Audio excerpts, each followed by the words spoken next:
Hello everyone, this is Cody Lee of BlackCatBooks.org, author of I, the Dragon, Cruel and Beautiful Rabbit Hole, Lauren Frey, and the upcoming Jaw of the Dragon. So, with the release of Tears of the Kingdom just making waves across the internet, I've seen a lot of people make interesting kind of comments over it. This was a game that we were told going to release this would be the last Switch game ever. Nintendo was on the way out after this. Like, the magic of Breath of the Wild was done.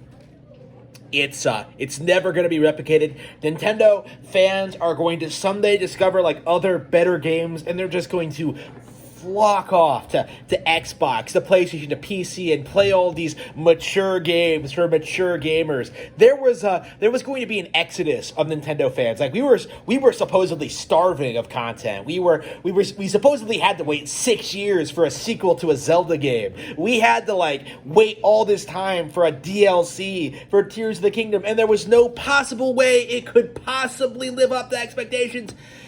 It far surpasses them. Let's be real here. Tears of the Kingdom may not have reinvented, like, the world of Zelda. It may have, like, reused a lot of aspects from Breath of the Wild. But in a lot of ways, Breath of the Wild's world is so big and so expansive that Tears of the Kingdom did not need a new setting, right? Like, what Tears of the Kingdom has decided to do was completely reinvent the game from the ground up in a really odd, out there way, like when it comes to like its vehicle building and mechanics. That seems to be like the focus here, is that this is Zelda nuts and bolts. And unlike nuts and bolts, which is basically you just building a machine to like finish a race faster or whatever, like Zelda seems to understand that there's a very specific mix between like, building machines, doing things with them, exploring the environment, doing all this stuff, and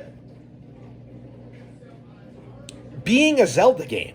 And I think that's why the comparisons to nuts and bolts, like right off the bat, didn't really make a whole lot of sense. Because Zelda demonstrated right off the bat that this was a sequel to Breath of the Wild. It did emphasize that it was that it was set in the same world. It did emphasize that it was going to have like shrines and like all these places to explore. But like, the mechanics of when it comes to building, there's nothing wrong with the building mechanics. There's nothing wrong with how they're implemented and how they're used, how like commonplace they are. There's nothing wrong with that. The problem with nuts and bolts is that it's not a Banjo-Kazooie game. It never was. It never was intended to be. It was just like a big slap in the face to fans. Like, if Tears of the Kingdom was like, completely removed the open world aspect and was entirely about like racing and like building these terrible machines, like then it would be more similar to like the nuts and bolts, right? If it got rid of everything that made Breath of the Wild what it was, Tears of the Kingdom would be nuts and bolts. But aside from some superficial similarities and the fact that Tears of the Kingdom does what Nuts and Bolts tried to do but better, there really isn't a whole lot of there's really not a whole lot of comparison to be made here.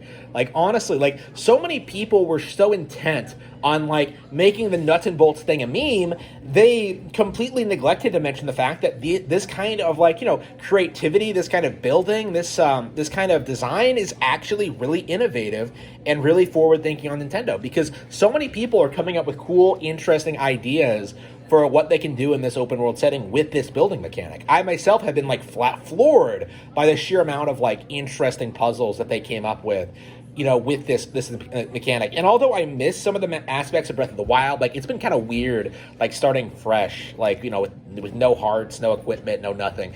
Like, it's been kind of weird doing that. But like, looking back on it, looking at what's happening, like I find myself just very impressed with what Tears of the Kingdom is doing. And I have no qualms whatsoever in declaring this the best game of the year.